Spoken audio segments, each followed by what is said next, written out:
Soy María Eugenia Arévalo, soy asesor técnico de la Asociación Gremial de Vivero y en el marco del proyecto FIA estoy acá para presentarles los estándares de calidad que hemos definido para el avellano europeo.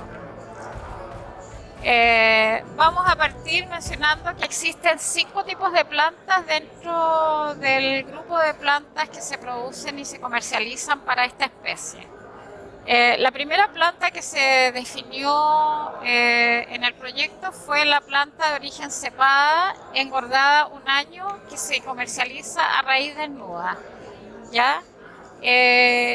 Para esta planta los requisitos básicos son una altura de planta de mínimo 1 metro, el diámetro del eje debe ser mayor a 12 centímetros, y el sistema radicular en longitud y ancho debe tener un tamaño de 20 por 40 centímetros.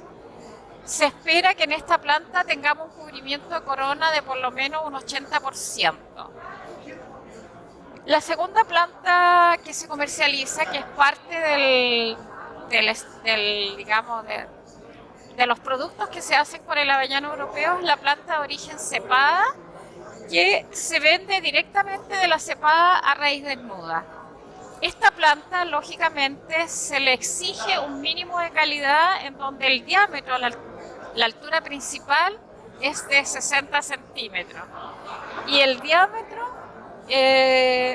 a la altura de medición de 20 centímetros desde el cuello de la planta, es de 10 milímetros por cada ejemplar.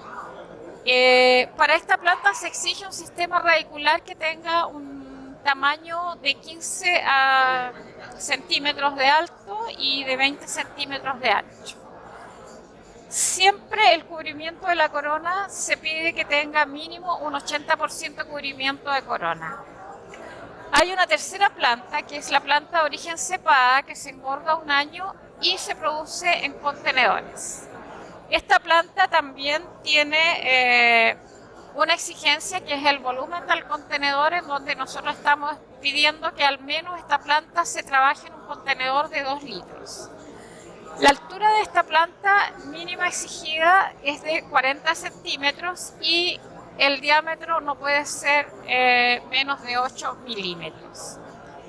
Y por supuesto, como es una planta en contenedor, que va a estar una temporada completa durante el proceso hasta que se entrega, esta planta se le exige un cubrimiento, un llenado de raíces del contenedor del 100%. Un cubrimiento de la corona va a ser el 100% siempre, y el llenado de raíces, es el 80%. La siguiente planta es la planta que se está comercializando por muchos viveros actualmente, que es la planta de origen vitro. Y es una planta que puede estar hasta una temporada en el contenedor. Esta planta tiene como exigencia también para la comercialización, como planta terminada, un volumen de contenedor de 2 litros y se espera que por lo menos sea entregada con una altura de planta de 40 centímetros. También tiene una exigencia en diámetro, y el diámetro que se exige al eje es de 6 milímetros. En el caso del cubrimiento de la corona, la planta in vitro no cabe duda que se le debe exigir un 100%, porque siempre la corona en este tipo de plantas se llena de raíces. Y el llenado del contenedor con un mínimo de 80% de cubrimiento de raíces. Y por último tenemos una planta producida in vitro que se puede ofrecer a otros viveros para engorda. Esta planta es una planta que se entrega en un contenedor muy pequeño con un mínimo de exigencia de volumen de 50 cc y de una altura de al menos 15 centímetros, que debe tener en el eje un diámetro de mínimo 2 milímetros.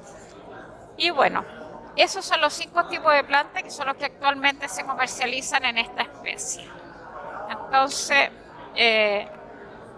acá en este caso, en esta especie, no se consideran plantas ramificadas, o la ramificación no es parte de la exigencia de calidad. se considera solo la planta monoeje. Raíces que no deben estar enrolladas en la base, deben estar absolutamente bien cómodas en el contenedor. Y el diámetro del eje, como lo habíamos mencionado, es un requisito de medida en todos los tipos de planta. Debe estar a 20 centímetros del suelo la medición siempre.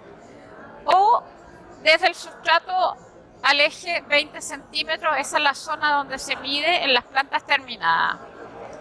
Y bueno, la altura siempre se mide desde el inicio del cuello de la planta.